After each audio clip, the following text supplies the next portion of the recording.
Salut à tous, très heureux de vous retrouver sur le plateau de Gin Tonic. Il s'est passé plein de choses durant cette trêve estivale. Nous allons faire en sorte de tout décrypter en compagnie, comme d'habitude, de nos experts de la rédaction des sports de Nice Matin. Tout beau, tout frais, tout bronzé. Vincent Melchini est avec nous. Salut Vincent. Salut à tous. Il n'a pas encore tout à fait repris, mais il ne pouvait pas louper cette première émission. William Imbercé. Salut Will. Salut Mika, salut à tous. Et puis, la légende est en vacances, donc il fallait bien quelqu'un pour le remplacer. Et avec Antoine Delgoulet, c'est parfait. Salut Antoine.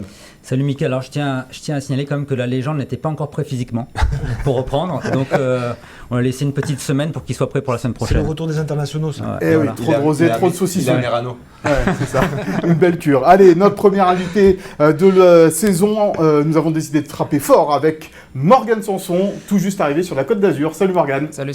Bienvenue sur le plateau Gin Tonic, bienvenue à Nice, bienvenue sur la Côte d'Azur. Merci. Tout un tas de bienvenus avec toi. Nous allons bien sûr évoquer ton arrivée sur la Côte d'Azur, emmené par un nouvel entraîneur, Francesco Farioli. Nous allons parler de tout ça dans quelques instants, avec un bilan également au sommaire de cette émission sur la préparation, un focus sur Khéphren Thuram. Nous vous donnerons les dernières infos mercato et nous reviendrons aussi sur les vérités de Julien Fournier après son interview dans Nice Matin, sans oublier l'avant-match de Nice-Lille, le pour-contre, l'indiscret et le Souviens-toi consacré au Nice PSG de 1989 qui avait démarré la saison. Mais tout d'abord, messieurs, on va faire donc le bilan de la préparation estivale de l'OGC Nice avec, tout d'abord, on va regarder le récapitulatif en tableau des matchs amicaux du gym et on voit que bien l'OGC Nice s'est incliné à 3 reprises avec un match nul face à Villarreal. Et il manque un match, évidemment. Contre Montpellier, victoire. Contre Montpellier, victoire 2-0. C'est la première, 1-0. évidemment. 1-0. 1-0, on tapera sur les doigts de ceux qui ont oublié ça, moi le premier. Voilà, alors le bilan de cette préparation, messieurs, qui veut attaquer peut-être avec toi, Vincent, puisque tu as vu toi les derniers matchs de cette prépa, et oui, il avait vu les premiers. Alors, avant toute chose, j'ai toujours du mal à faire un vrai bilan d'une prépa parce que si tu gagnes tes 5 matchs amicaux, tu espères forcément que ça se passe hyper bien dans la foulée. Il n'y a pas de logique entre une série de victoires lors des matchs amicaux et après la réalité de la compétition.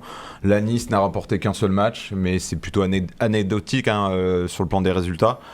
J'ai vu des choses cohérentes, on voit de la stabilité notamment dans l'équipe, des automatismes entre plusieurs garçons, une charnière centrale qui est encore la même et qui est un vrai gage de sécurité, en espérant, on y reviendra plus tard, que Todibo reste. Et 2 recrues pour l'instant, seulement 2 recrues, mais 2 recrues en tout cas de premier choix, avec Morgane qui est là à côté de nous, et Jérémy Boka, un garçon que Nice souhaitait depuis plusieurs saisons, qui sont amenés à apporter une plus-value immédiate à cette équipe. Donc on va dire pour l'instant, Nice est armé pour se battre pour les places européennes. Après, malheureusement, seul le terrain dictera la suite. Alors, on aura un débat autour de cette préparation, si elle a été convaincante ou pas. Ça sera notre pour-contre de tout à l'heure. Mais Morgane, est-ce que tu as senti, toi, depuis ton arrivée, une montée en puissance dans cette préparation ? Ouais, bien sûr. On sait qu'il y a un nouveau coach qui vient d'arriver. Donc forcément, ça va prendre du temps d'assimiler tout ce qu'il demande. Il y a beaucoup de choses qui nous demandent qui sont différentes de ce qu'on a pu faire personnellement en tout cas dans les précédentes saisons ou avec différents coachs. Donc forcément que ça va prendre un peu de temps, mais je trouve déjà que c'est très positif. Moi déjà depuis mon arrivée en presque 2 semaines, j'ai senti déjà de l'amélioration dans la compréhension du jeu, dans ce qu'il veut défensivement et offensivement. Donc non, je suis content et je suis optimiste pour la suite. Will, toi tu as assisté au premier match de cette préparation. Est-ce que tu as constaté, après avoir vu les autres peut-être à la télé, une montée en puissance de cette équipe ? Parce qu'au début c'était la même équipe que l'année dernière. Ouais, c'était la même équipe et on voyait qu'il y avait beaucoup de difficultés dans l'animation offensive dans les derniers mètres. C'était pas mal défensivement, au pressing déjà, mais contre Lausanne c'était laborieux pour se créer des occasions. Et notamment le match contre Villarreal, moi j'ai beaucoup aimé ce match-là. On va voir quelques images justement. Ouais, on a vu vraiment des choses très positives, encore une fois dans le pressing, à la récup, mais aussi dans l'animation offensive et avec l'apport notamment d'un profil comme celui de Morgane qui est capable d'être box-to-box et on l'a vu, il a porté le surnombre devant, il a marqué. Et voilà, j'ai vu une vraie progression moi aussi sur les derniers matchs. Antoine, est-ce qu'il faut accorder de l'importance finalement à tous ces matchs de préparation ? Moi, je pense pas trop, hein, parce que je pense il y a une époque, l'OGC Nice avait perdu tous ses matchs et avait fini 3e, ou 4e. Ouais, au 4e, avec Puel également. Du championnat. Après, là, si on regarde effectivement le bilan comptable, il y a une victoire, un nul, 3 défaites, mais après, tu reçois des adversaires qui sont pas à ton au même niveau de forme, au même niveau de préparation aussi, comme Lausanne au départ, c'était un peu biaisé. Braga. Voilà, Braga, tout ça. Donc, moi, je pense que non. On verra en fait déjà vendredi, ça sera le. C'est là qu'on verra si Nice est vraiment prêt. On verra si Nice est vraiment prêt. En tous les cas, on a posé la question au coach de l'OGC Nice, l'entraîneur italien Francesco Farioli, le bilan de cette préparation et voir si les Aiglons étaient prêts pour ce match face à Lille vendredi soir. Écoutez la réponse du coach italien devant la caméra de Philippe Bertini. La préparation a été très positive. Ça a été 6 semaines de gros travail, d'entraînement, de concepts à assimiler. Et ça a été l'occasion pour nous de mieux connaître les joueurs, parce que même avec beaucoup d'analyses vidéo et de matchs regardés, c'est jamais pareil que lorsqu'on a les joueurs dans un autre contexte. Donc ça a été de la prise d'information, on a évalué tous les joueurs. On a eu de très belles surprises sur certains joueurs. Et concernant vendredi, oui, ils sont prêts, j'en ai aucun doute. Est-ce qu'on est à la fin d'un parcours? Non, au contraire, on est au début. Mais ce qui va être important vendredi, ça va être de jouer avec fierté, avec détermination et de rendre fiers nos supporters. Ça, ce sera pas négociable. Voilà donc Francesco Farioli. Tes premières impressions sur le coach, Morgan? Il est très peu connu du grand public, mais il veut imposer des choses. On va parler dans un instant de son style, mais toi, qu'est-ce que tu peux nous en dire? Très positif. Déjà, moi, avant de venir, je m'étais entretenu avec lui et j'avais trouvé son discours très intéressant. Il avait des idées très claires. On voyait qu'il avait une philosophie atypique, mais qu'il voulait développer. Et du coup, moi, forcément, ça m'a séduit et c'est pour ça que j'ai décidé d'opter pour le gym, en grande partie pour lui. Et voilà, j'ai eu la chance de pouvoir voir des vidéos des équipes qu'il avait. Et il arrivait à faire vraiment des phases de jeu super intéressantes avec des joueurs peut-être qui n'étaient pas à la qualité de ce qu'il peut y avoir ici dans le club. Donc non, j'ai vraiment hâte de démarrer cette aventure, mais en tout cas, c'est positif. Will, tu es notre spécialiste du championnat italien, adjoint de Roberto De Zerbi à Sassuolo, par exemple, Francesco Farioli. Qu'est-ce que tu peux nous dire un petit peu de sa patte, le style de jeu de Farioli? Farioli, en plus, il a un truc en plus de Zerbi. Bon, le jeu, c'est la volonté de jouer, d'avoir la possession, le contrôle. Et à la récupération, il est encore un peu plus exigeant que De Zerbi. Lui, c'est vraiment quelqu'un qui aime aller chercher très haut et accélérer la récupération pour pouvoir piquer plus vite, que De Zerbi était un peu plus attentiste. Farioli sait le faire aussi dans un deuxième temps. Si la récupération haute ne se fait pas tout de suite, il y a un peu replacement pour pas être débordé non plus. Mais voilà, moi ce que je me rappelle surtout, ce qui m'avait marqué, c'est les interlocuteurs turcs qui me disaient que là-bas, on a appelé son équipe le Barça de Turquie parce que tu touchais pas le ballon. C'était pourtant une équipe qui n'avait pas de grosse qualité de joueurs individuellement, intrinsèquement, c'était pas de gros joueurs. Par contre, collectivement, c'était un collectif qui gardait le ballon et qui temporisait, qui gardait son rythme sur la main sur la rencontre et qui pouvait avoir des résultats phénoménaux. Alors on verra, Vincent, si l'OGC Nice est surnommé le Barça de Nice ou de France. Mais... Non, mais ça c'est factuel et j'entends. Moi, la question que je me pose, c'est qu'en Ligue 1, c'est un championnat qui est vraiment très dur. Et j'espère que Farioli, ça va être un peu l'exception qui confirme la règle. C'est que j'ai pas souvenir d'un coach qui arrive avec autant d'idées novatrices et que ça se passe hyper bien. Alors peut-être que je vois les choses de manière très négative. À l'OM, peut-être? Non, mais il avait quand même un CV autre. Je me rappelle par exemple l'exemple de Silvinho à Lyon qui était arrivé aussi plein de belles intentions. Bon, ce que je me dis, c'est qu'aujourd'hui en Ligue 1, tu as de plus en plus d'équipes qui souhaitent jouer. Et notamment, ça va être le cas vendredi contre Lille, où on va avoir 2 équipes avec cette volonté-là. Par contre, ça peut faire aussi des matchs avec des espaces, des buts. Il va falloir aussi en marquer, faire en sorte d'être aussi très solide défensivement. Voilà, j'attends de voir, tout simplement, parce que c'est aussi une inconnue. Et il va falloir aussi que les joueurs rapidement s'adaptent à ce système de jeu, acceptent de prendre des risques. Quand ton gardien devient un joueur de champ quand tu as le ballon, on a bien vu sur les matchs amicaux, faut pas qu'il y ait la moindre erreur dans la relance, parce que sinon, c'est but. Antoine? Je disais, regarde justement Fonseca à Lille, l'année dernière, quand il est arrivé, il prenait un jeu assez chatoyant également, et il s'est pris des tôles, 5-0 je crois à domicile contre Paris, il a pris, mais ça n'a pas empêché quand même Lille au fur et à mesure de la saison de monter, puis de se qualifier finalement pour une Coupe d'Europe. Donc, mais il faut du temps. Il faut il va falloir aussi beaucoup de patience. Il ne faut pas qu'en octobre-novembre, si Nice se retrouve, allez, on va dire 10e peut-être, qu'on commence à dire, bah voilà, c'est bidon, on change tout. Il faut accepter qu'il va y avoir des buts encaissés, de la prise de risque. Morgane, justement sur ça, sur ce style de jeu, cette patte que veut imposer le coach, il a beaucoup fait de travail de vidéo également, ça c'est important. Ouais, également, mais ce qui est important avec la vidéo, c'est que parfois ça remplace un entraînement, parce que quand on a le visuel sous les yeux et quand on se voit en situation, franchement ça vaut parfois un entraînement. Donc d'avoir ces idées-là, c'est courageux.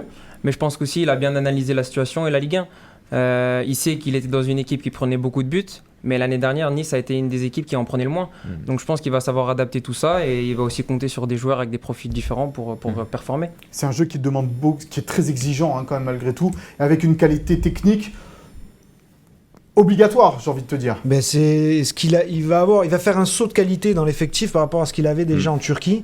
Et une chose qui est très importante dans son coaching, c'est qu'il est exigeant, mais par contre, s'il y a une erreur, il va jamais condamner le fautif ou le coupable. Au contraire, il va l'encourager à refaire ça, à jouer, et pour que ça passe au bout d'un moment. Il y aura toujours des erreurs quand tu prends un jeu comme ça, mais personne ne sera jamais sanctionné non plus dans son coaching. Et moi, ce que je trouve intéressant dans le background pour l'OGC Nice, même si les joueurs ne sont pas les mêmes, on a connu des entraîneurs à l'OGC Nice, Claude Puel qui avait commencé comme ça, Lucien Favre qui prenait aussi un jeu avec ballon, Patrick Vieira qui prenait une relance courte avec gardien. Donc les joueurs ont changé, mais à l'OGC Nice, ce n'est pas non plus une totale innovation de vouloir un jeu avec possession, tout ça. Donc je pense que l'OGC Nice ne démarre pas de zéro non plus, même si c'est un nouveau projet de jeu. Et ce qui est important, c'est que, à contrario de la saison dernière où tu as pris des joueurs n'importe comment, là tu as une réflexion dans le recrutement. Quand tu prends un garçon comme Morgan Sanson, on l'a très vite vu sur les matchs amicaux, il a une compréhension du jeu au-dessus de la moyenne. C'est pas parce qu'il est là que je dis ça. Jérémy Boga, quand tu as fait 3 ans, voire 4 ans en Italie, tu as une connaissance tactique pareil, au-dessus de la moyenne. Donc ça aussi, c'est intéressant et rassurant, parce que si tu prônes cette volonté de jouer avec des joueurs, alors on va pas dire pas des idiots, mais il y a des profils différents qui ont moins de capacité à comprendre le jeu. Donc ça, c'est la clé. Football. Ben voilà, ça c'est la clé. C'est intéressant de voir que Florent Ghisolfi, lui, il a des profils bien établis et pour l'instant, en tout cas, c'est cohérent sur le papier. On va reparler du mercato tout à l'heure parce qu'il n'est évidemment pas fini du côté de l'OGC Nice. Mais avant cela, on va écouter Dante, justement, le capitaine qui rempile pour une saison supplémentaire à propos du style de jeu de Francesco Farioli. C'est un entraîneur moderne, c'est un entraîneur qui veut avoir la possession, qui veut construire de derrière, qui veut avoir le contrôle dans le jeu, qui nous transmet aussi comment récupérer un ballon. Donc, c'est vrai qu'il nous a amené beaucoup d'énergie, beaucoup de bonnes idées. Et il est beaucoup sur la tactique aussi. Donc, voilà, il a une façon assez différente de construire le jeu. Mais toute l'équipe est en train d'être très concentrée là-dessus pour s'adapter au plus vite à ses idées. Voilà donc Dante sur le style de jeu de Farioli. Morgane, beaucoup d'agressivité au milieu, ça va demander également dans ce jeu-là. Ouais, ça fait partie de ses demandes. Il veut qu'au milieu, on soit intelligent, qu'on fasse des fautes tactiques, comme on appelle ça. Et surtout que sur les deuxièmes ballons, on soit agressif pour pas qu'il y ait derrière de contre-attaque, etc. Donc non, c'est sûr qu'au milieu, c'est important d'être présent à la tombée, présent dans le deuxième ballon, présent dans l'impact. Et ça fait partie de ce qu'il prône également. Allez, on va passer au pour-contre. Mais avant cela, petite nouveauté de la saison, le jingle.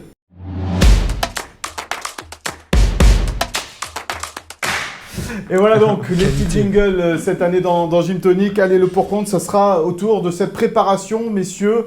Will, Vincent, est-ce que la préparation a été convaincante? Je vais donner la parole à Will d'abord. Comme je l'ai dit tout à l'heure, pour moi, elle reste convaincante parce que je fais je fais pas attention aux résultats, je fais attention à la progression, à l'apport des recrues, et j'ai vu des choses très positives, que ce soit pour parler de Boga dans la percussion, on a vu un profil qui manquait à l'OGC Nice là-dessus, qui peut porter le danger. Mofi, que j'ai trouvé dans ce système-là, notamment contre Villarreal, très intéressant dans les décrochages, dans sa puissance, la capacité à conserver le ballon et à pouvoir être décisif. L'apport de Morgan, j'en ai parlé aussi tout à l'heure, dans ce milieu de terrain où il manquait un peu ce profil qui fasse un peu plus le liant avec le milieu et l'animation offensive. Dans le pressing, j'ai trouvé par exemple la Melvin Bard plutôt intéressant contre Villarreal, qui preuve que dans un nouveau projet de jeu, dans une nouvelle demande de son coach, il peut s'épanouir aussi. Donc voilà, moi je me suis appuyé sur tout ce qu'il y avait de positif dans la progression pour me dire que finalement le GC Nice cette année commence à assimiler ce que le demande le coach Farioli. Vincent. Du coup, il faut que je dise tout l'inverse. Donc moi, j'ai vu, entre guillemets, j'ai vu évidemment plein de choses positives, mais parmi les choses les plus, entre guillemets, inquiétantes, il y a toujours cette incertitude au poste de gardien, qui de Marcin Bulka ou Kasper Schmeichel va prendre l'habit de numéro 1, avec forcément de la pression pour celui qui va le devenir. Il n'y a toujours pas d'arrière gauche ou de concurrent à Melvin Barr. Au milieu, on voit que Kefren Thuram n'est pas dans la forme de sa vie. Il va falloir qu'il se fasse un petit peu violence lui aussi. En défense centrale, on ne sait pas trop si Jean-Claire Todibo va rester. On voit que Gaëtan Laborde, qui a d'énormes qualités, on sera toujours les premiers à mettre en valeur son énorme générosité, son abnégation, mais on voit que dans le jeu prôné par Farioli, pour l'instant, il a du mal, et même je le sens même dans son langage corporel, il souffre un petit peu dans les séquences de possession, un peu bloqué sur cette ligne sur le côté droit. Jérémy Boga, pareil, très intéressant sur certaines séquences dans la percussion, mais lui aussi, c'est un gros investissement, donc j'en attends davantage. Et Terem Moffi, en effet, très bon contre Villarreal, mais lui aussi, dans ce jeu de possession, quand il va se retrouver dans le trafic, Terem Moffi va devoir se mettre également au niveau technique escompté, parce qu'il va avoir un rôle capital dans les redoublements de passes, dans les 1-2. On a vu que le but que Morgan marque contre Villarreal, c'est ça, c'est une course dans la profondeur. Là, Moffi, c'est certainement l'un des meilleurs attaquants de Ligue 1, voire d'Europe, dans la percussion. Après, là-dessus, il va devoir progresser. Donc, c'est toute la marge de progression de cette équipe. Il y a de quoi faire, mais encore une fois, j'attends de voir. Évidemment, Morgan ne peut pas être prête dès le début du championnat, en tous les cas cette équipe, en tous les cas dans le style que veut appliquer Francesco Farioli. Non, bien sûr. Après, on sent quand même qu'il y a des automatismes qui se créent tout doucement. Mais comme vous l'avez dit, il y a des matchs où la veille du match, on faisait des grosses séances parce que le match amical, on le prend comme une séance d'entraînement. Donc forcément, des fois, il y a des matchs où il y a un peu moins de fraîcheur physique et où on va prendre des buts. Donc c'est sûr que la prépa, c'est difficile d'analyser, mais nous, ce qu'on analyse surtout en vidéo, c'est l'intérieur du match. Et là, sur le retour qu'on a pu faire sur Villarreal, il y avait pas mal de choses positives quand même. Et il va falloir voir, je me permets, comment vont vivre certains garçons. Sofiane Diop, là, dans la préparation, il a perdu des points un petit peu. Donc comment lui, il va digérer tout ça. Sur le côté droit, on voit que le petit Bonani, qui avait joué pratiquement tous les matchs lors de la deuxième partie de saison, là, pareil, c'est un peu pas un second couteau, mais il y a plein de choses qui laissent penser que voilà, faut que ça prenne, mais ça va pas être évident, évidemment. Antoine, ta synthèse par rapport à tout ça, qui t'a convaincu? Match nul. Tu te mouilles pas, toi. Non, je vais pas me mettre à dos déjà Will d'entrée. Merci. Ça veut dire que t'es inquiet, toi, plutôt. Non, je suis pas inquiet. J'ai vu des matchs et des bouts de matchs. J'ai pas vu tous les matchs, mais j'ai trouvé Nice plutôt quand même séduisant dans le jeu. Après, j'ai une petite inquiétude et je vais relever surtout ce qu'a dit Vincent. C'est sur Terem Moffi, parce que je suis pas convaincu que ce 4-3-3, ce jeu de possession, soit bien bâti pour ce genre de joueur qui adore la profondeur et qui a été surtout performant en contre. On l'a vu l'année dernière quand on a joué à Monaco, quand on a joué à Marseille. Voilà, donc moi cette inquiétude, parce que c'est quand même ton buteur, c'est quand même lui qui va te faire les différences. Et après voilà, il faudrait que tu progresses dans le jeu court, dans le jeu de haut but, comme tu l'as dit. C'est marrant, il faudrait presque cloner en ce moment, je trouve, Terem et le petit Evan Guessant, qui lui, à contrario, a eu du mal à s'exprimer, il s'est créé aucune occasion, mais qui, je trouve, a été intéressant dans la conservation. Et justement, on parlera mercato, mais puisque tu parles d'Evan Guessant, il va rester à l'OGC, ça sera lui numéro 2 derrière Moffi ou non, c'est pas encore? C'est compliqué, jusqu'au 31 août, j'aurais l'air malin de dire oui, il va rester. Et s'il y a un prêt en fin de mercato ou un transfert, parce que c'est un garçon qui plaît, et tous les clubs cherchent des attaquants, donc franchement je ne m'avancerai pas. faut voir l'utilisation de Laborde aussi. Si y a quelqu'un qui vient à droite, est-ce que Laborde sera considéré comme un deuxième neuf derrière Mofi? Ouais, parce que voilà, la volonté, c'est aussi de trouver le pendant un peu à Boga sur le côté droit. La percussion. Un ailier percutant. On passe au focus. Déter. On est plein de jingle. Kefren Turam. On a titré l'heure du réveil. Alors c'est peut-être un peu dur, vous m'avez dit tout à l'heure, c'est peut-être un petit peu sévère par rapport à Kefren Turam. Vincent, pourquoi l'heure du réveil? Parce qu'on attend toujours plus de garçons de l'envergure de Kefren Turam, qui est devenu international, qui a une valeur estimée à plus de 50 millions d'euros. Donc on s'attend à ce qu'il soit à un niveau de performance vraiment, vraiment élevé. Et ça fait quelques mois, il a tellement joué la saison dernière également, qu'il a été blessé en fin de saison. Il est un petit peu en dedans, mais c'est aussi lié à sa jeunesse. Il est aussi dans une phase, lui aussi, de progression. Il n'a pas été au niveau également espéré lors de l'Euro Espoir. C'est peut-être ce qui a fait un petit peu retarder peut-être son transfert lors de cet été. Voilà, moi j'en attends beaucoup plus parce que c'est un garçon qui a tellement de talent, qui balle au pied. On voit une capacité à casser les lignes assez exceptionnelle. Et Morgan, je pense qu'il peut le justement, confirmer. on va passer la parole à Morgan. C'est un joueur en devenir, encore une fois, Kefren Turam, même s'il a déjà beaucoup de qualité. C'est plus un joueur en devenir. Quand il est encore espoir, pour moi, c'est encore un joueur en devenir. Mais il y a des espoirs, tu as raison, qui ont confirmé. Mais c'est vrai que, voilà, il doit apporter plus, tu penses dans bien sûr, Kefren, c'est un jeune avec beaucoup de qualité, beaucoup de talent. Il l'a démontré la saison dernière. Et, c'est un joueur que j'ai pu apprécier, moi, déjà en quelques semaines, enfin en 2 semaines, avec une qualité de percussion au-dessus de la moyenne. Après, c'est sûr que ça va faire partie des joueurs qui vont être super importants pour l'équipe. Et les joueurs avec lesquels on est les plus, on va dire, exigeants, voilà. C'est ceux qui ont le plus de qualité, le plus de talent et qui portent l'équipe. Donc, non, c'est sûr que ça va être un point fort de l'équipe et j'ai pas de doute sur le fait qu'il sera performant. Il ne faut pas oublier non plus qu'il a fait énormément de matchs la saison dernière. Hein. Il a été énormément utilisé. D'ailleurs, il s'est blessé en fin de saison. Il est quand même revenu pour l'Euro Espoir où c'est vrai il n'a pas été hyper performant. Hein. Et puis il a connu énormément de choses la saison dernière avec sa convocation en équipe de France. Et il a eu quand même peu de vacances. Donc, l'affaire Galtier, lui aussi, ça l'a aussi beaucoup touché. Beaucoup pesé. Donc voilà, il est encore jeune et c'est vrai que on attend beaucoup de lui, peut-être un peu trop. Donc voilà. Est-ce que ça sera l'OGC Nice qu'on va attendre beaucoup de lui, mon cher Will? Parce qu'on nous a dit en début de saison, en début de préparation, que la porte s'était peut-être un peu refermée sur Kefren Turam. Mais là, on sent que la Juventus, par exemple, a des idées... à l'idée de le recruter. Je pense qu'aujourd'hui, il est plus parti pour rester Kefren parce que autant après sa convocation d'équipe de France, la saison qu'il réalisait, on parlait beaucoup de lui, il y avait 2 clubs comme Liverpool qui s'étaient notamment vraiment positionnés sur lui. Les choses ont changé après l'Euro Espoir, un peu après avec Klopp, les choix qu'il a fait finalement dans les profils. Ça ne s'est pas fait avec Liverpool et Kefren n'était pas non plus dans une optique de vouloir partir à tout prix. Et puis c'est pas le genre de la maison. Le clan Thuram, c'est toujours très réfléchi. On l'a vu avec son frère Marcus, son choix de l'Inter, c'était très réfléchi aussi. Voilà. Et donc je pense pas qu'il partira à la Juve parce que c'est le seul club qui serait intéressé à un moment donné. Et puis surtout, je pense pas que la Juve n'a l'argent à mettre sur Kefren Turam parce que Florent Ghisolfi attend beaucoup au niveau transfert, ça sera 50 minimum. On en parlera pour Todibo, ça sera dans les mêmes eaux. Et je pense pas que l'OGC Nice était non plus partant à perdre les 2 cet été. Perdre l'un des 2, c'était peut-être inévitable, mais aujourd'hui, c'est plus Todibo qui est sur le départ que Kefren. Et Kefren, je pense qu'aussi, avec sa rencontre avec Farioli, il a compris que dans le projet de jeu prôné par ce coach, il allait avoir une place importante, et c'est peut-être même l'un des joueurs majeurs de ce projet. Et il a une grosse carte... Il doit porter ce projet ? Il doit déjà l'incarner, il doit, avec des joueurs de la qualité de Morgan à côté de lui, techniquement aussi, il doit apporter ce liant qui manquait offensivement, il doit avoir plus de stats qu'Efren cette année, et s'il réussit une grosse saison, nul doute que l'année prochaine, il sera à l'Euro. Il pourrait être à l'Euro, tout à fait. Sans Coupe d'Europe à l'OGC Nice, tu penses que malgré tout, Kefren Turam peut participer à l'Euro ? Si Deschamps l'a pris une fois, c'est pas pour le laisser sur le carreau, hein. Il connaît le garçon, il connaît sa mentalité.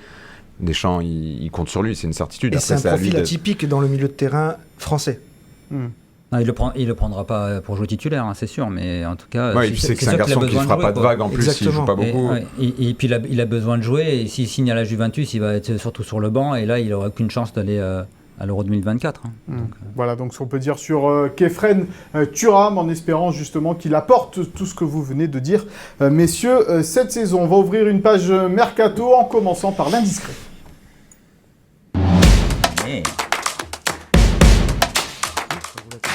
Et cet indiscret concerne Jean-Clair Todibo, mon cher Will. Oui, Jean-Clair Todibo, je suis toujours en vacances, mais j'ai surveillé quand même les infos. J'ai vu que ça sortait un peu partout, Manchester. Et en fait, bien avant mes vacances, déjà, ça remonte à un mois, j'avais eu vent de déjà ce gros intérêt, parce que Jean-Clair Todibo, à un moment donné, lui aussi s'imagine à Liverpool. Liverpool a changé son recrutement, c'est axé sur le milieu de terrain, et pensera aux défenseurs peut-être l'été prochain. Et l'Italie, avec Naples, ça ne l'intéressait pas plus que ça à Todibo. Par contre, Manchester United... une info qu'on peut apporter, c'est que Ten Hag l'a appelé il y a déjà pratiquement un mois et lui a déjà confié son envie de le recruter en remplacement de Harry Maguire ou d'un autre central. Harry Maguire qui est en route pour West Ham.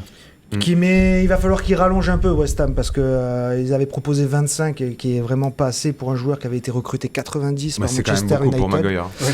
C'est quand même beaucoup pour Maguire, mais pour le marché anglais, il y a encore de la marge. Donc je pense qu'on va se diriger vers un départ de Maguire de Manchester et ce sera Todibo qui sera le successeur appelé par Ten Hag. Mais là encore une fois, Florent Ghisolfi est prêt à attendre les offres de Manchester et il en demandera beaucoup. Ce sera au minimum 40, voire 50 avec des bonus. Mais Todibo ne sera pas bradé, il a un très gros salaire, il a un très long contrat qui va jusqu'en 2027. Donc s'il part, on est plutôt parti vers ça, mais s'il part, ce sera dans les derniers jours du mercato, les 10 derniers jours, et avec une grosse somme pour permettre à l'OGC Nice de prendre un successeur, même si le successeur est tout trouvé. C'est Youssouf. Pour Farioli, ça sera du coup une défense Dante-Youssouf, mais il en faudra quand même un autre pour entrer dans la rotation. Juste un petit mot, Morgan. C'est vrai que Jean-Clair, c'est un super joueur. Tu l'as dit tout à l'heure, le GC Nice, une des meilleures défenses de la saison dernière. Ça serait vraiment un coup dur pour le club de le perdre à ce moment-là. Moi, je pense que ça serait une énorme perte. Parce que c'est pas le tout d'avoir un défenseur, c'est qu'il faut avoir un défenseur qui soit bon aussi avec ses pieds, qui soit bon dans la relance. Et aujourd'hui, avec ce que veut le coach, Jean-Clair, c'est un profil parfait. Donc après, il faut trouver le remplaçant. Et de trouver le remplaçant en fin de mercato comme ça, en étant un peu précipité, même si nul doute que Florent il a déjà travaillé là-dessus si jamais ça devait se passer. Mais moi, je préférais bien sûr qu'il reste avec nous. Ouais, comme nous tous ici, de toute façon. Et surtout, Youssouf au milieu, là, sur les matchs de préparation, avec les profils qu'il y a devant lui. Il a profil technique devant lui, donc du coup derrière il faut S'il y en a un d'ailleurs qui avait énormément manqué en fin de saison dernière, c'est bien lui. Là il a fait des matchs, même Hicham Moudaoui qu'on adore également, qui est un phénomène à ce poste-là pour moi. Il va falloir aussi qu'il se remette un petit peu, pas au boulot, mais qu'il remette les bouchées doubles, parce que Youssouf, dans ce rôle de point de basse, contre Villarreal, à tous les ballons qu'il a coupés, et quand tu veux une récupération ultra rapide, je pense que... Ah ouais, je suis d'accord. Moi je pensais même qu'il était milieu en fait, et qu'il jouait derrière.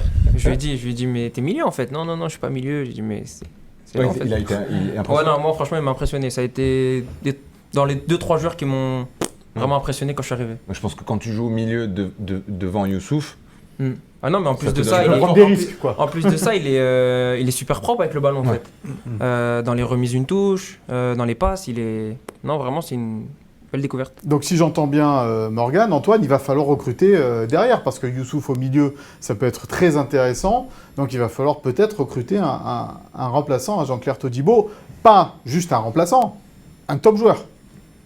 Ah oui, mais de toute façon, peut-être que quand tu auras l'argent récupéré avec Todibo, peut-être que tu pourras prendre un top joueur défenseur. Maintenant, est-ce qu'il y en aura des libres ?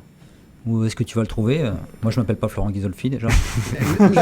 La réflexion de Florent Ghisolfi, c'était prendre Youssouf. À l'époque où il prend Youssouf en janvier, c'était le backup de Todibo, en cas de départ de Todibo. Donc c'était déjà il était pris pour ça, à la base, avec cette polyvalence qu'il pouvait jouer au milieu. Mais j'oublie pas que le GC Nice a aussi une cible au milieu. On va en parler. Allez, on va ouvrir d'ailleurs la page Mercato. Vas-y, tu peux en parler. Bellegarde, par exemple, et qui est notamment un profil qui peut jouer 6, qui peut jouer 8 au milieu de terrain, et donc qui pourrait permettre à Youssouf de jouer derrière et de Bellegarde au milieu. Et comme Morgan connaît bien. Alors là, tu vas nous en parler de Jean Rickner Bellegarde. Jean, c'est un super mec, super joueur, qui a beaucoup de qualité, même si moi je pense qu'il est meilleur en 8. Ouais. quand même, et voire plus haut. Percussion, non, c'est vraiment un vrai bon joueur de Ligue 1. Et donc ça, Vincent, donc pour les dernières infos mercato, cette piste-là, elle n'est pas abandonnée par l'OGC Nice. Ben non, mais ça va dépendre forcément du départ de Todibo, ça va être le jeu des chaises musicales. Mais encore une fois, moi je pense que Farioli, là, sur la prépa, l'une de ses grosses satisfactions, vraiment, c'est Youssouf devant la défense. Après, peut-être que je me trompe, hein, et Farioli, peut-être qu'il pense pas comme moi, mais sur ce que j'ai ressenti, je pense qu'il a besoin aussi de se sécuriser, parce que la Ligue 1, c'est dur. Lille, ça va être un gros combat, et Youssouf, en ce moment, même physiquement, je le trouve quand même à un niveau très, très élevé. Donc, si tu perds Todibo, oui, évidemment que c'est un excellent défenseur central, hein, Youssouf, hein. Mais après Boudaoui, et puis dans la rotation, il va falloir trouver des garçons, parce que Rosario, Beka, ils sont plus proches, pas de la sortie, mais s'il y a une offre qui convient à tout le monde, ils sortiront. Donc bon. Les autres dossiers mercato, c'est un mon gros cher chantier. Will, c'est le poste d'arrière gauche, toujours pas d'arrière gauche recruté, alors que c'était un chantier prioritaire. C'est un chantier prioritaire avec une piste prioritaire, et je pense que Florent Ghisolfi a bossé sur plusieurs dossiers, mais avec toujours sa piste prioritaire en haut, et attendre de voir qui est Ryan Aït-Nouri. C'était déjà le cas en janvier, il y avait déjà eu des négociations avec Wolverhampton.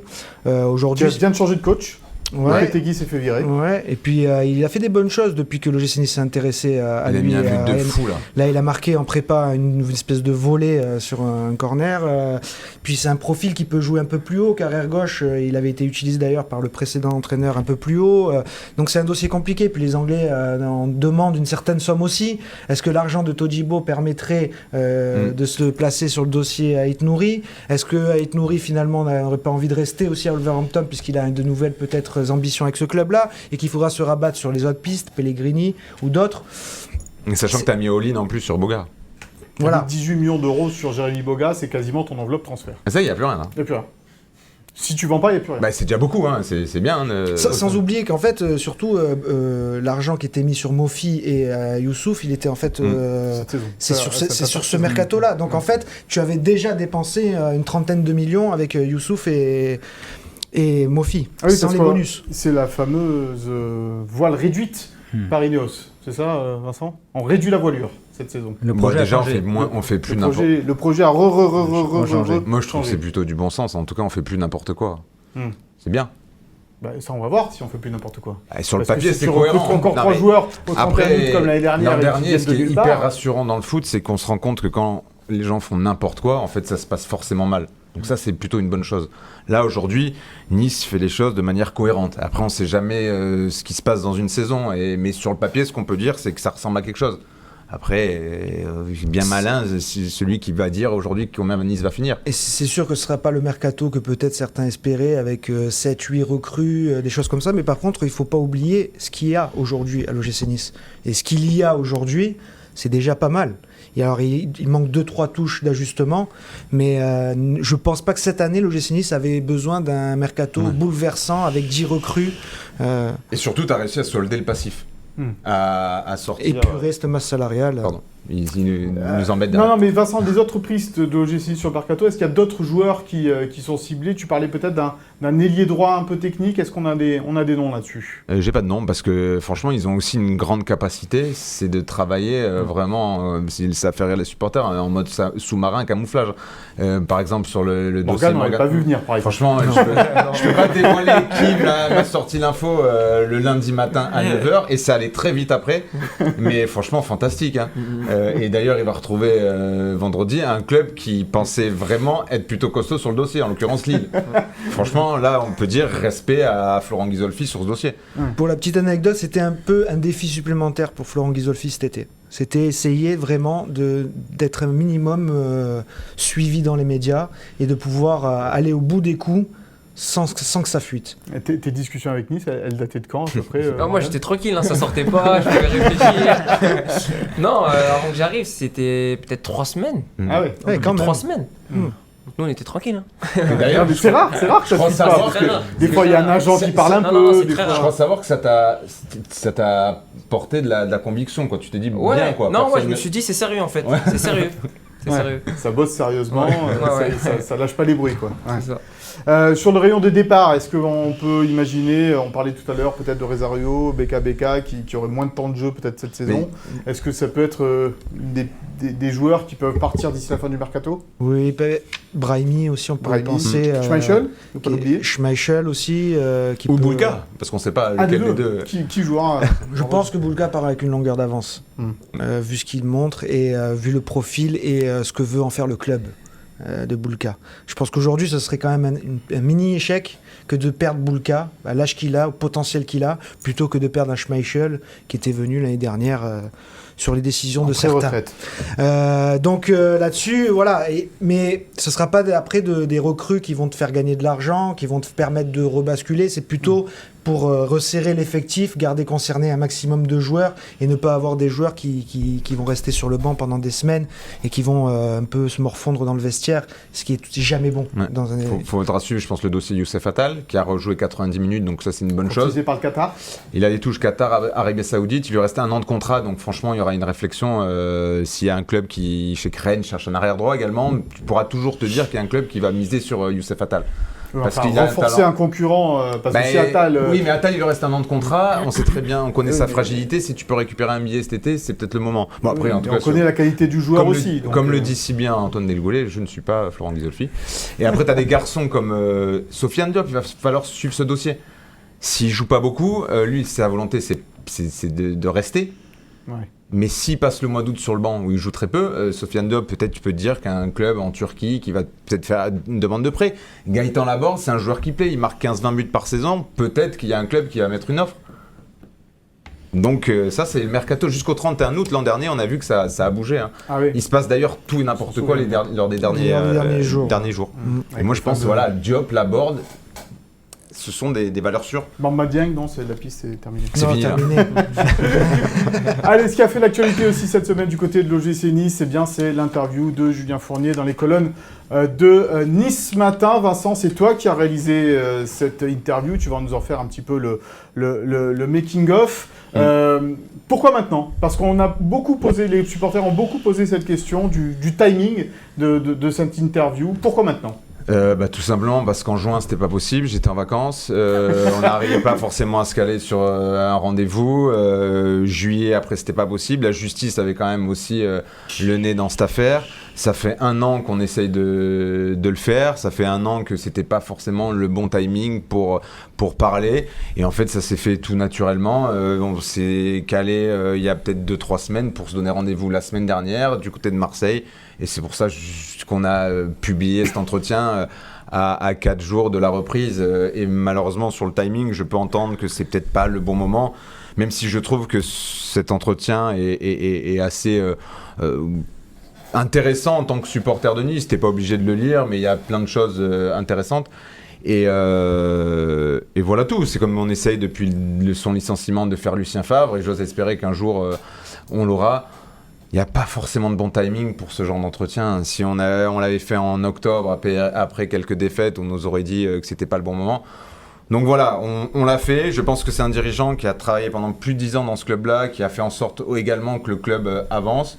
Il méritait aussi une sortie comme celle-ci et de donner sa vérité. Et j'ai pas senti chez lui, en tout cas non, mais ressenti aucune aigreur vis-à-vis du club et même de l'amour quand on connaît Julien Fournier, de la façon dont il a de se protéger, de jamais entre guillemets baisser la garde. Là il le dit clairement, voilà, j'ai de l'amour pour les gens du club, pas tous, mais j'en ai énormément pour certains et ils se reconnaîtront. Alors j'ai retenu 4 thèmes dans ce que a déclaré Julien Fournier dans ton interview, et en particulier la première, évidemment on l'attendait, c'est sur l'affaire Galtier, puisque c'est par lui que ce fameux mail est sorti, c'est pas lui qui l'a divulgué, mais en tous les cas c'est lui qui l'a envoyé à Dave Braceford. Voilà comment ça s'est fait. Dans un cadre privé, j'ai adressé ce mail à une seule personne, donc Dave Braceford, et relaté par écrit tout ce qu'il savait déjà. C'était une façon de me protéger et d'éviter qu'on m'accuse à tort d'avoir mis le mouchoir sur tout ça. Pour rappel, Christophe Galtier est accusé d'avoir tenu des propos à connotation raciste au club.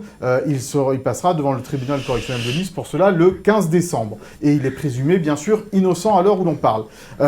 Will, il a ouvert un parapluie, Julien Fournier, en envoyant ce mail à Dave Braceford. Il a ouvert un parapluie parce que je pense qu'il a compris qu'il valait mieux ouvrir ce parapluie avant que tout lui retombe sur la tête.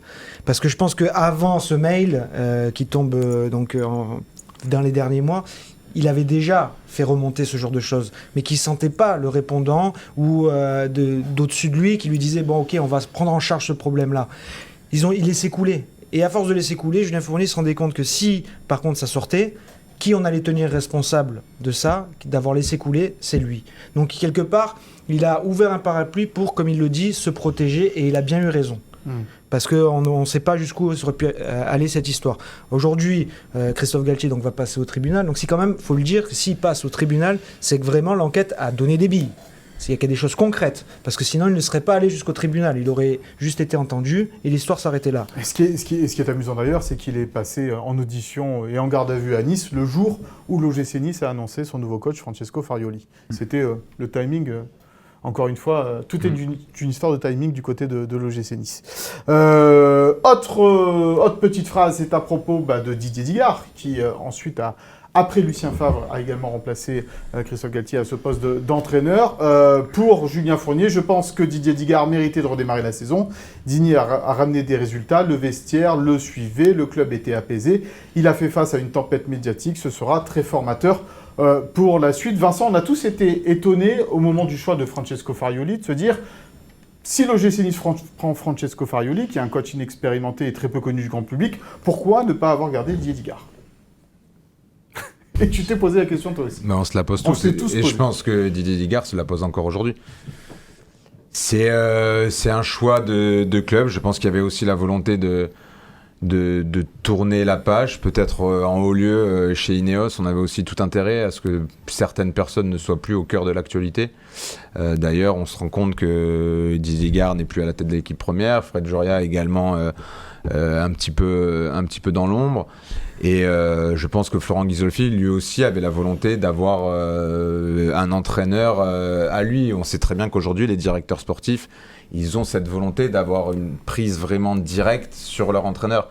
Et Didier Digard, tout le monde le sait, c'est quelqu'un qui a quand même une vraie personnalité, une vraie force de caractère. Et peut-être que voilà, il y avait aussi la volonté de Florent Ghisolfi de tourner la page et de passer à autre chose. Mais c'est vrai que oui, Didier Digard, il a été...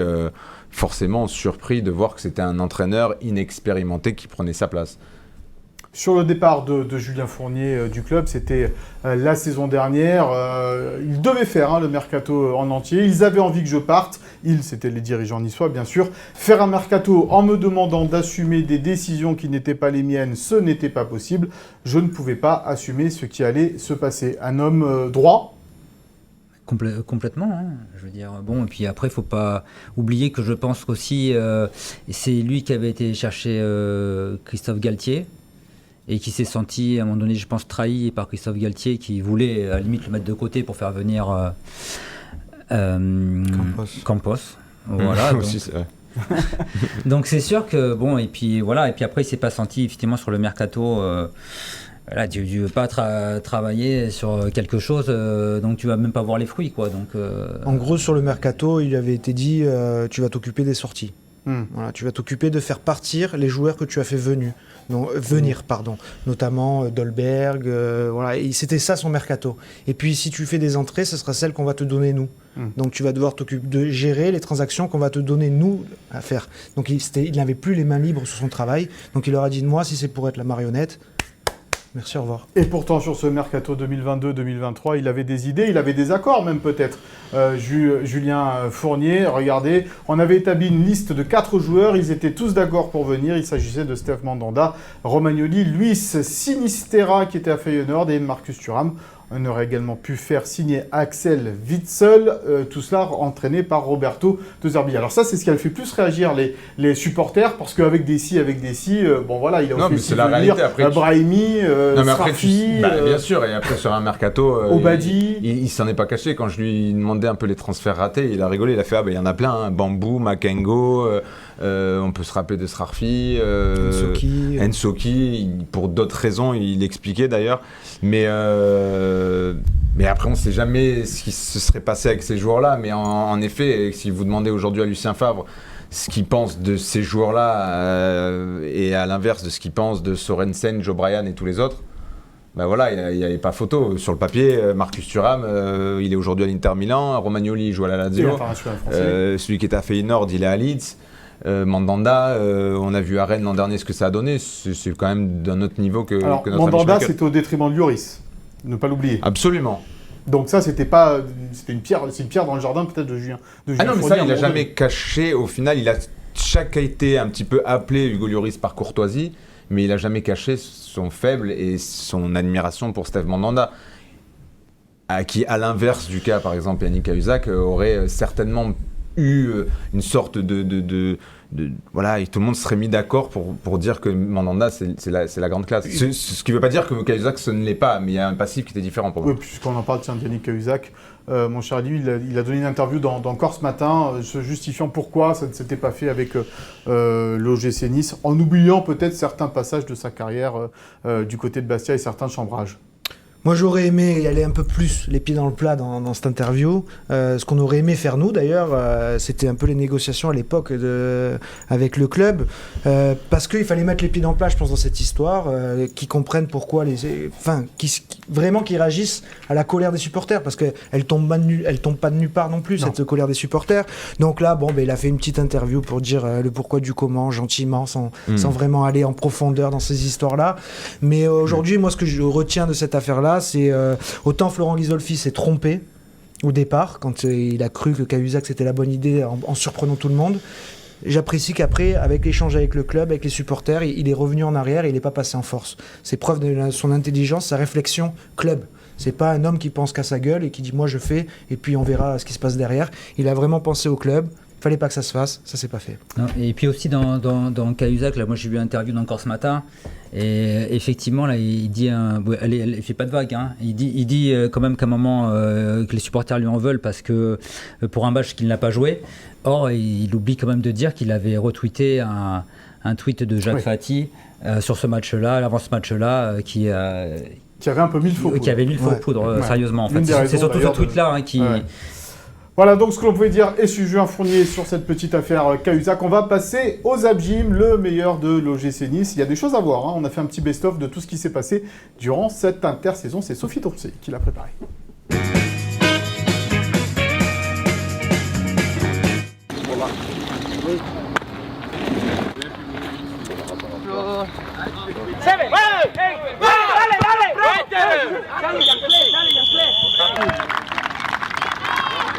Bah franchement ouais, c'est toujours un moment important.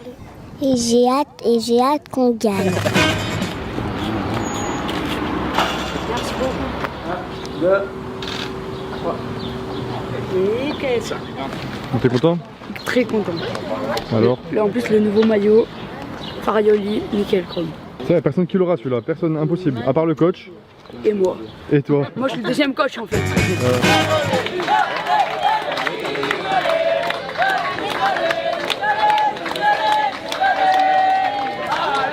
Quand on peut faire plaisir et retrouver nos supporters après l'été, c'est toujours plaisant. Ça va, comment ça se passe? Ça va, très bien. Bienvenue. Hein. Merci. Ça va? C'est un beau maillot.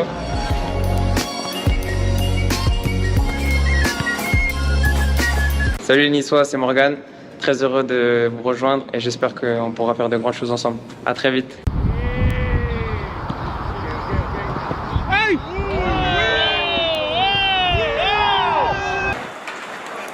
Salut Jérémy, comment ça va? Très bien, merci. Très bien, très bien. Ça va bien? Oh, ça va, ça va. Je lui ai dit, il y a la technique qui rencontre la technique là. mais je le connais, parce que il était à Rennes. Et oui. Et j'étais en Gênes, moi. Tu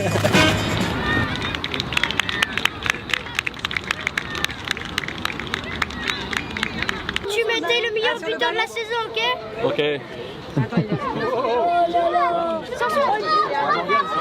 Là-bas, mon cœur, il va venir te voir. D'accord? Ça fait plaisir d'être bien accueilli. Des petits, des grands, des moyens. C'est bien. Franchement, un bel accueil. Bel accueil. Ils m'ont tous souhaité la bienvenue, donc franchement, ça fait plaisir. Et voilà, j'espère leur rendre toute cette confiance sur le terrain. Maintenant au stade bientôt, ouais. C'est ça le plus important. Hein. À Nissa et aller au gym. En plus, à Pablo, quoi. Fais gaffe, ça a touché. Et voilà donc le Zap Gym, vous pouvez le voir en long, en large sur tous les médias de l'OGC Nice. On continue à parler et à débattre pendant ce Zap Gym sur le plateau de Gym Tonic. Morgane, on va s'intéresser un petit peu plus à toi, c'est le tac au tac.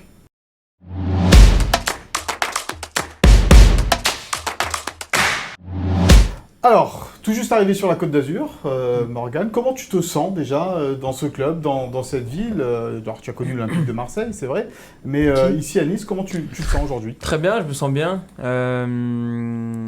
C'est sûr que je retrouve un peu de soleil, donc ça fait plaisir. Mais comme je l'ai dit, c'est pas pour ça que je suis revenu ici. Je sais que ça sera pour l'après-carrière. Mais non, je suis revenu parce que c'était un club ambitieux. Ça correspondait à ce que moi je voulais aussi. Donc non, le discours a été bon, il y a eu un super feeling entre tout le monde et j'ai trouvé que c'était la meilleure option pour moi aujourd'hui. Parce que ça a été compliqué du côté d'Aston Villa, hein, on va pas se cacher. Hein. Ah oui, non, ça a été très compliqué. Beaucoup de regrets parce que en fait, j'ai pas eu la chance de m'exprimer. Depuis avril 2021, j'ai pas fait 2 matchs d'affilée titulaires. Donc à partir de ce moment-là, comment tu veux prouver, c'était pas possible. Et tout ça fait qu'au final, pour moi, j'ai même pas eu d'expérience en première ligue parce que on m'a pas donné l'opportunité, tout simplement. C'est un regret pour toi aujourd'hui? Ah non, pas de regret, parce que quand je vois où va Villa aujourd'hui, je me dis que j'avais fait le bon choix à l'époque. Moi, l'époque, c'était de prendre le train à ce moment-là et de monter avec le club. Sauf que moi, le train, avec mes blessures et tout ça. Ça a été compliqué. Quand tu arrives au bout de 2 mois, tu te blesses 6 mois, forcément, ça part mal. Et après, il y a eu beaucoup de difficultés avec le club, avec moi, avec tout le monde. Et en plus de ça, c'est pas dans ma nature d'être contre un club ou d'avoir des problèmes. Mais là-bas, je sais pas, ça a pas matché. Et tant pis pour moi, quoi. Donc j'ai pris la bonne décision après de partir en prêt pour me relancer. Dans le milieu, on dit souvent que le vestiaire anglais soit un peu difficile. C'est pas que c'est difficile, mais quand t'arrives, moi en plus je suis arrivé à une époque où il n'y avait pas d'étrangers là-bas, presque pas. Les taureaux, si t'es pas en anglais, tu viens pas dans le taureau anglais, quoi, tu vois, c'est compliqué. Tu fais des jongles seul, quoi. Non, c'est pas ça, mais c'est un peu compliqué. Après, moi je m'entendais bien avec tout le monde, pour être honnête. Mais non, c'est plus ça a pas marché en fait. Et après, ça s'est mal passé avec Steven Gerrard. Non, mais ça m'a servi parce que ça a été très difficile. Et aujourd'hui, je m'en sers pour le futur et pour aujourd'hui le présent, quoi. Malgré le peu de temps que tu as joué là-bas, est-ce que tu as connu quand même des belles émotions au niveau des ambiances Ouais, Villa Park, c'est une super ambiance. Les supporters de Villa, ça s'est super bien passé avec eux. Même eux, à chaque fois que je les croisais dans la rue, ils se demandaient pourquoi je jouais jamais, pourquoi j'étais pas sur l'équipe, pourquoi j'étais pas dans le groupe. Parce qu'au final, quand j'étais sur le terrain en première ligue, on peut regarder tous les matchs que j'ai fait, j'ai toujours été performant. Mais je sais pas ce qui s'est passé. Ça a pas matché. Mais j'ai vraiment vécu des bonnes choses quand j'étais sur le terrain, mes rentrées, l'acclamation du public quand ça fait 5 mois que je suis pas dans le groupe et que Emery arrive et me fait rentrer et que t'as tout le Villa Park qui crie, qui m'ovationne alors que j'ai pas joué encore, enfin ça fait plaisir. Donc c'est pour ça que je me dis que c'est quand même un goût amer là-bas. Ouais. Et puis Strasbourg, c'est le club qui te relance et là ça se passe bien. Comme j'ai dit, je remercie encore Strasbourg. C'est sûr que ça aurait pu être une option cet été. Il y a eu des discussions, mais malheureusement, voilà, ça fait partie du foot et on s'oriente sur d'autres choix, etc. Mais aujourd'hui, c'est grâce à Strasbourg que j'en suis là. Donc, j'oublierai jamais mon passage là-bas parce que, pareil, j'ai vécu des super trucs. C'était un gros challenge pour moi parce que, forcément, en France, j'étais à Marseille dans un top club français. Donc, de revenir dans un club comme Strasbourg, forcément, au niveau état d'esprit, faut être là, faut être présent, mais c'est ce que j'ai fait. Je me suis verrouillé le cerveau comme j'ai dit et j'y suis allé en mode challenge et j'ai vraiment tout donné pour remonter la pente et ça a bien marché. Donc non, vraiment de très bons souvenirs de Strasbourg. Et ton avis avec le coach Fred Antonetti justement qu'on connaît bien ici. Ouais, non, ça s'est super bien passé avec le coach. Il est arrivé, il m'a fait confiance tout de suite. C'est quelqu'un que je connaissais pas du tout humainement et que je connaissais par la presse et c'est pas du tout le même. C'est pas du tout le même. Donc forcément très. Ça s'agit aussi avec l'âge. Bien sûr, forcément. Bien sûr que quand il a été nommé, on a regardé sur YouTube. C'est. Il y a beaucoup de gueules, dont ici à Nice. C'est ça. Donc non, mais même lui, je le remercie aussi parce qu'il a su me faire confiance et après ça a super bien marché. On a eu une très bonne relation Et ça nous a permis de nous maintenir. Donc merci à tous ces gens, merci à tout le monde. William, tu me prends de court là. Parler lors de la première conférence de presse en tant qu'ancien Marseillais, t'as quoi comme souvenir toi de ces derbys est-ce que dans le calendrier de la Ligue 1, t'as coché un petit peu quelques matchs ? Forcément. Les matchs du Sud sont toujours chauds. Hein. Marseille-Nice, même quand j'étais à Montpellier, c'est toujours des matchs sous tension. Bien sûr, on connaît la rivalité entre les deux clubs. Mais non, moi aujourd'hui, je suis à Nice. Je vais me battre pour le GC Nice. Je pense que les gens s'en sont déjà aperçus. Et je vais essayer d'être le plus performant possible. T'as encore des rêves de footballeur? On sait qu'à un moment, t'as pas été très loin de l'équipe de France. Non, bien sûr. Après, ça fait partie de mon histoire, de ma carrière. J'ai été très proche pendant de bonnes saisons. Bien sûr, maintenant, j'ai rétrogradé avec ce qui s'est passé. Mais ouais, bien sûr, j'ai beaucoup d'ambition et c'est pour ça que je suis venu à Nice. J'ai envie d'être très performant et après, on va dire les ambitions personnelles, elles sont pour moi déjà. Et on verra plus tard pour les divulguer, mais je suis très ambitieux en tout cas. Oui, moi j'ai une question, Morgane, sur l'OGC Nice et sur Farioli. En quelle langue vous communiquez à l'entraînement? En anglais. Ça se passe? En anglais, ouais. En anglais, du coup, il se sert un peu de moi pour. T'as bien fait d'aller à cette ville. Non, c'est sûr que pour ça, c'est top. Et est-ce que tu le connaissais, toi, dans le milieu? Est-ce que Farioli, c'était quelqu'un de connu ou toi, tu le... Ah non, pas du tout. Ouais. Ah non, pas du tout. Pas du tout. Quand il a été nommé, c'était avant que Nice vienne, forcément, puisque c'est lui qui a validé mon profil. Mais après, j'ai regardé les vidéos. Moi, dans les discussions que j'ai eues avec Florent, j'ai beaucoup de vidéos qui me sont parvenues.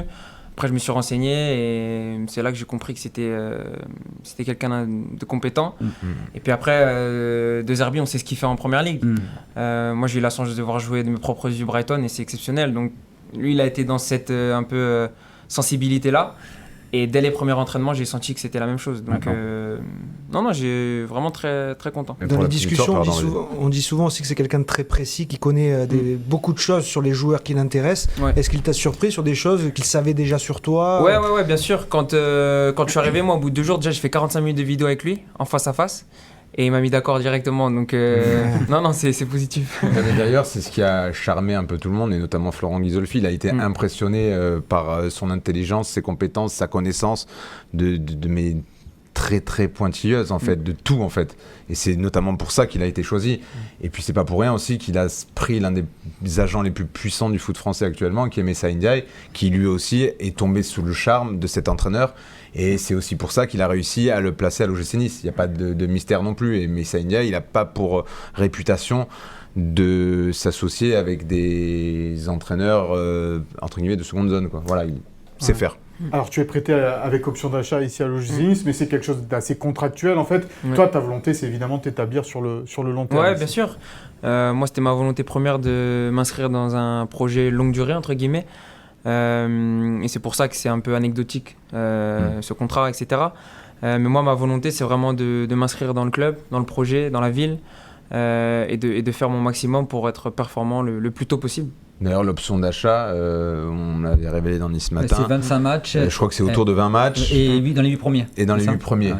Donc il y a de bonnes chances pour que Morgane soit un joueur de l'OGC Nice pour plusieurs saisons. Bon. On a un petit cadeau pour toi, tiens. T'en fous, non, mais je t'entends.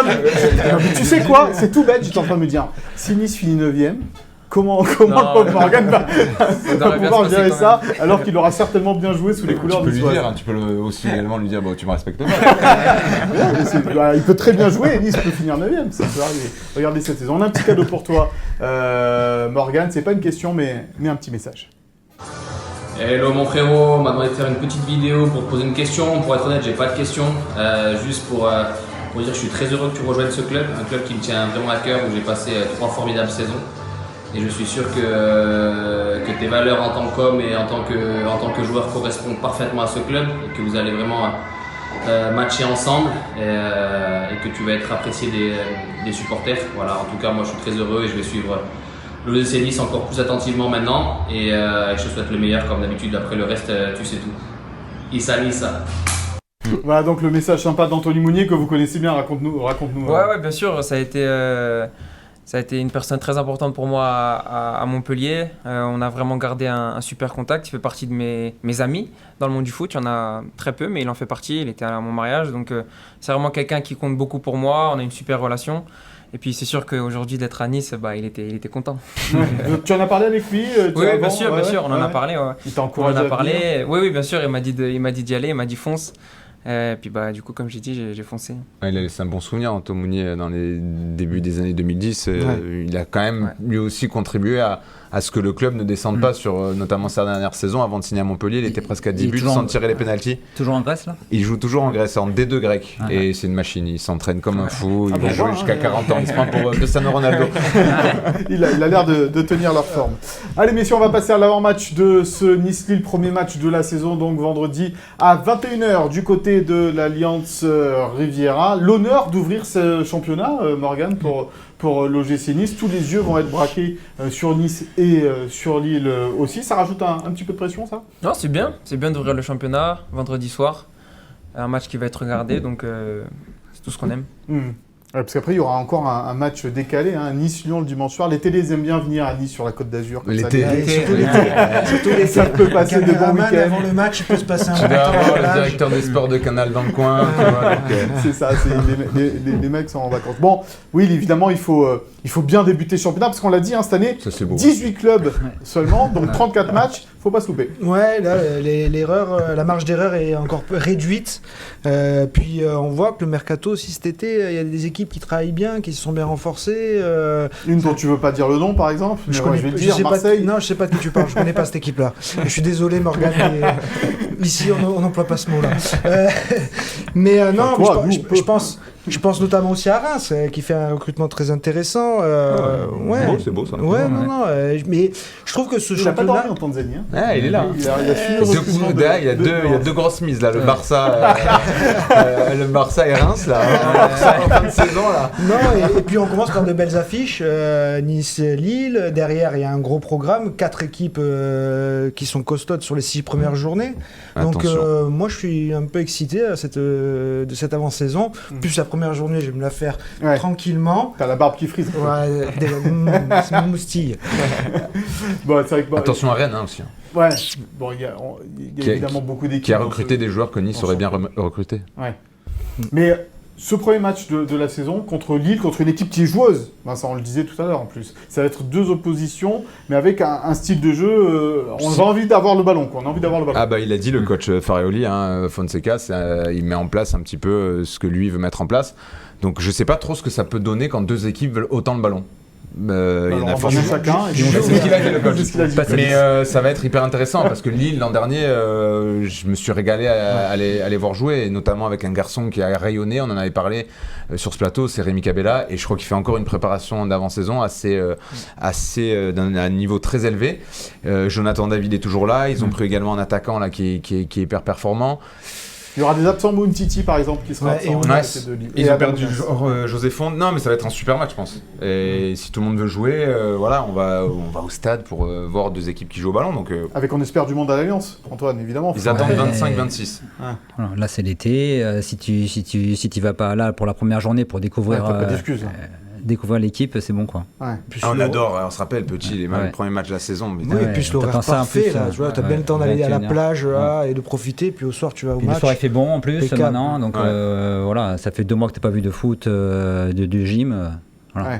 Allez, tous au stade, tous à l'Alliance Riviera. C'est mon premier vendredi soir. On va écouter Dante sur cette rencontre face à Lille. Oui, avec une très belle équipe à la maison le vendredi soir.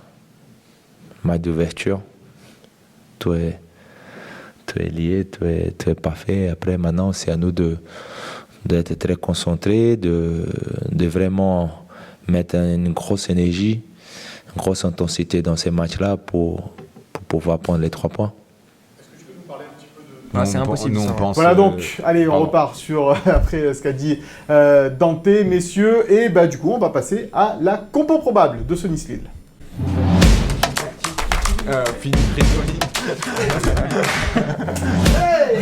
Et voilà donc la petite nouveauté. C'est Will qui va m'accompagner pour cette compo probable qu'on va voir ici, que tu vas nous détailler, mon cher Will. Il n'est pas trop grand, moi je peux pas le sauter. Donc ça va repartir probablement sur... Alors ton micro, Régis, le bouton rouge. C'est bon, allez, ça marche. J'ai appuyé, Allez, ça marche. C'est gros. Donc on va partir sur le 4-3-3 qui est le schéma préférentiel ce début de saison du coach Farioli. Donc avec Marcin Bulka dans les buts qui devrait faire pour l'instant. Donc Bulka préfère Schmeichel. Pour l'instant oui, comme je l'ai dit tout à l'heure, notamment pour son profil et son importance pour le projet club, mais aussi pour ce qu'il montre dans le jeu au pied. C'était très intéressant contre Villarreal. Après la petite bourde de Schmeichel la semaine d'avant contre Braga. Donc, rapproche un peu ton micro pour qu'on t'entende mieux. Mais ça va me décoiffer la moustache là-bas. Melvin Bard qui pour l'instant n'a pas de concurrent sur le côté gauche, donc et qui a montré des choses intéressantes aussi contre Villarreal. Par rapport à ça, puisque tu as mis Lotomba à droite, ne pourrait-on pas penser que Attal puisse jouer à droite et Lotomba à gauche? C'est une possibilité. C'est une éventualité, mais tout en sachant que Lotomba préfère jouer à droite. Et puis Bard il a toujours été aligné sur ce côté gauche dans un 11 type de Farioli. Non mais tu fais rentrer Attal en fin de match pour percuter. C'est une éventualité. Tu en discuteras avec le coach Farioli. Dante Todibo, même si Todibo est sur le départ. Tant qu'il est là, il jouera. C'est difficile de ne pas le mettre quand Todibo est là. Donc le coach s'appuiera sur lui tant qu'il est là. C'est un match à 40 millions quoi en fait. Oui, possible aussi. Il ne faut pas qu'il s'est... On va rien dire, mais pour lui, bon. Youssouf en sentinelle, donc on en a parlé tout à l'heure, qui montre vraiment de très belles choses dans ce milieu. Boudaoui est en reprise, il pourrait être dans le groupe. Boudaoui devrait être dans le groupe. Ouais, c'est ça. Et puis donc en 8, Thuram Sanson. Tu vas jouer Morgane Je sais pas. A priori. Et puis devant, Boga, Mofi, Laborde. La triplette aussi qui a démarré contre Villarreal. Attention à Badreddine. Hein. Bonani qui a montré des choses en fin de match. Il n'a pas tout bien fait non plus dans ce match amical, mais c'est certes que Badreddine c'est l'option en cours de match. La plus, pour apporter un plus dans la percussion et le danger dans les 20 derniers mètres. Mais franchement, ce 11, moi je trouve qu'il a quand même fière allure. Ça revient à ce que je disais tout à l'heure. Je trouve que avec seulement 2 recrues, c'est un 11 qui tient clairement la route. 2 recrues, peu de blessés par rapport à la fin de saison dernière. Donc là, tu as vraiment de quoi faire. Et en backup, tu as quand même Diop, Buonani, Youssef Attal, Boudaoui. T'as du banc, tu veux dire Beka. Non, mais déjà le 11, il est hyper séduisant et costaud. Et t'as du monde en réserve aussi. Non, mais ce qui prouve que t'avais déjà une bonne équipe l'année dernière. Ouais. Mais t'as eu beaucoup de blessés la deuxième partie de saison après Bâle. Youssouf, il a disparu. Oui, parce que sur le 11, t'as juste 2 joueurs qui sont arrivés, Jérémy et Morgane. Et puis rendre hommage à 2 recrues du 11, dans le 11. Donc ça aussi, c'est important. C'est pas des recrues qui sont là pour faire le nombre sur le banc. C'est 2 titulaires. Non, mais rendre hommage, comme disait Farioli lors de sa présentation, à Didier Digard aussi, qui a quand même mis les bases de cette équipe. Quand même, on peut pas... Même s'il va pas jouer dans le même système. Mais éclore certains jeunes Foli que Bonani n'avait jamais joué avant l'arrivée de Didier Digard. Amraoui, ça sera peut-être pas un défenseur, un latéral gauche de niveau Ligue des Champions, mais ça va peut-être devenir un bon latéral de Ligue 1, ce qui est déjà très bien. Belayan. Le petit Belayan aussi, qui lui aussi a montré des choses intéressantes aussi, lors de la prépa. N'hésite pas à aller D'ailleurs, tu l'as vu la contre. Lui, on nous a toujours dit à l'entraînement, d'ailleurs, il faut parfois le freiner, parce que quand il est arrivé avec les pros, apparemment, il mettait des flèches à tout le monde, et voilà, qu'est-ce qu'il y a, quoi. Donc il a fallu un peu, mais c'est bien, il faut aussi du... Il y a des bons jeunes, t'as vu des bons jeunes? Des vrais bons jeunes, comme les petits Boulayan. Belayan, qui a beaucoup de qualité. Moi déjà il m'avait fait bonne impression contre nous, parce qu'il avait joué déjà contre nous contre Strasbourg. Mais non, il y a un vrai potentiel chez les jeunes. Il y en a qui t'ont comme surpris. Le petit Reda, Buonani. Mais pareil, Buonani avait joué contre nous, donc on l'avait analysé déjà en vidéo, donc je le connaissais entre guillemets. Après il y a des jeunes, le petit Daouda, Traoré, qui a 16 ans, 17. Il a fêté ses 17 il y a quelques jours. Non, c'est bien, mais Nice a quand même tout le temps, souvent été réputé aussi pour avoir des bons jeunes. D'ailleurs sur ce match-là contre Strasbourg, vous avez bien analysé d'ailleurs le début de match. Ouais. Non, franchement, on est arrivé première minute. On est arrivé première minute. On va peut-être pas inviter les Red Devils à faire un focus sur ce match-là. Et ça serait bien pour Nice. En tout cas. On devrait leur envoyer justement. Jean-Claire avait été un peu en difficulté. Non, ouais, juste voilà. Ce ballon dans le dos. Ouais. Allez, on passe au cadeau de la semaine.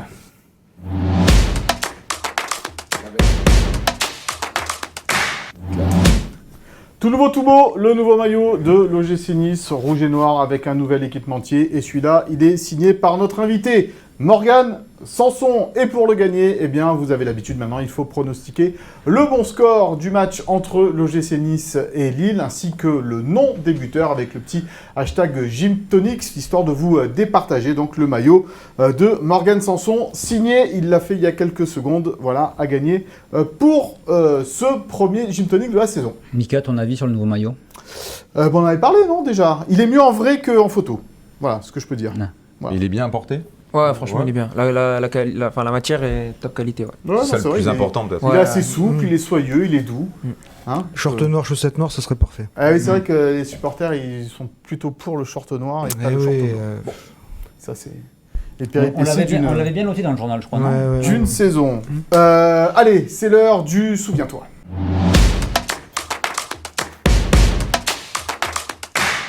Un Souviens-toi, mon cher Antoine, consacré à un match inaugural. C'était un Nice-PSG en 1989. Ouais, 1989, Morgan n'était pas né. William à peine. Tout juste. Ouais. Moi, j'avais 11 ans. Ouais, voilà. Et j'étais sûrement au stade. Moi, j'étais au stade, je m'en rappelle. Et j'attendais ce match avec impatience d'ailleurs parce que à cette époque-là, l'OGC Nice avait terminé 6e en 87-88, mais avait perdu Daniel Bravo. Et donc il y avait des petits soucis financiers. Oui, c'est étonnant ça. Ouais. À Nice, des soucis financiers, voilà. Et il n'avait fait qu'une seule recrue, mais quelle recrue? Quelle recrue? Puis c'était Robbie Langers. Voilà. Donc, on sait comment ça a fini. Voilà. Et donc bon, on a choisi de revenir sur ce match parce que c'était un match inaugural, comme sera Nice-Lille évidemment vendredi. Alors ce match de Nice-PSG, ça a été un match complètement dingue en fait, hein, puisque ça a fini 3-3. Le PSG était vice-champion de France. Nice, il y avait Bokandé, Langers, Ricor, et à Paris il y avait Suzic, Vujovic, Calderon, Bat. Là, on voit donc le programme du match avec Pierre Alonso, qui était l'entraîneur, hein, le papa de Jérôme, et avec Jean-Noël Luc, qui était son adjoint. Et là, Jules Bokandé. Et là, donc, Jules Bokandé, qui avait notamment marqué sur ce match. Alors, c'est un match complètement fou, en fait, parce que ce qui s'est passé, c'est qu'au départ, Nice prend un but d'entrée de match par Calderon, hein, qui était un super joueur du PSG. Et là, on va peut-être voir le but de Robbie Langers. L'égalisation. Voilà, qui égalise. C'est la seule vidéo qu'on a retrouvée de ce match. C'est la seule image de ce match. Elle est bien. Déjà, t'en as trouvé une, quoi. Ouais. Elle est belle. Hein. Ouais. Donc voilà. Ah oui, le but. Allez, on va le recaler. Voilà, le but de Robbie Langers. Donc premier but de Robbie. Voilà, qui en amènera plein d'autres. À l'époque, ils n'arrivaient pas très. Ça glissait pas beaucoup. C'était comme Balbona, quoi. Là, ils s'étaient pas accrochés au grillage encore. Attention, le jeu de rôle. Là, tu peux avoir une galette. Là. Donc Robbie égalise un partout. Nice va prendre l'avantage à 2-1 sur un magnifique but du droit de Roger Ricor. Donc, il marquait des buts, Roger. Ouais. Il nous avait confié à l'époque, parce que j'avais fait un papier en 2017 là-dessus, je ne me rappelais même plus. Mais c'est dire si ça t'a marqué.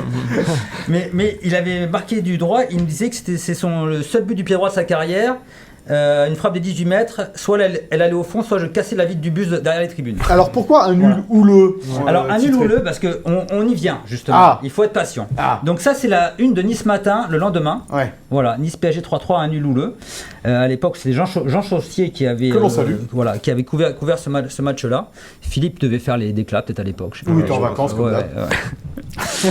Voilà, donc Nice mène 2-1 et 2-1 à la mi-temps. Dès le retour des vestiaires, Jules Bokandé marque un troisième but de la tête sur un long centre de Jean-Philippe Mathieu, qui est recruteur au gym. Et qui savait centrer, Jean-Philippe. Mieux que Melvin.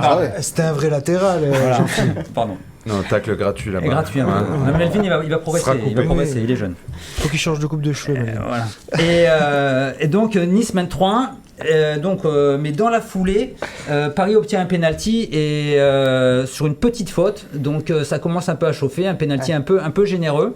Et, Qui était l'arbitre, tu te souviens ou pas? Et l'arbitre, c'est Monsieur Hirtz. Oh. Il n'a pas laissé un grand souvenir, ce Monsieur Hirtz, H-I-R-T-Z. À pas confondre avec Monsieur Burtz. Voilà. Alors ça, c'est pas le penalty où il marque, mais Calderon marque à 3-2. Et ensuite, il y a un nouveau penalty accordé pour le PSG pour une faute de Mazzucchetti. Voilà. Et donc Calderon, là, un penalty pareil qui est très très sévère, donc ça commence à gronder, etc. dans les tribunes. Et là, si on peut revoir l'image donc de Calderon qui va tirer le penalty et il tire sur la barre. Donc toujours 3-2 pour Nice, mais vient cette fameuse 64e minute. Ah ouais, la fameuse. Et on peut remettre peut-être l'image de Bocandé là, qui se fait tacler par Yvon Leroux. Parce que justement, c'est Yvon Leroux, je ne sais pas si on le voit en dessous là. Ouais, on va le voir. Voilà, donc Yvon Leroux qui va tirer un coup franc de 40 mètres et qui va marquer 3 buts partout.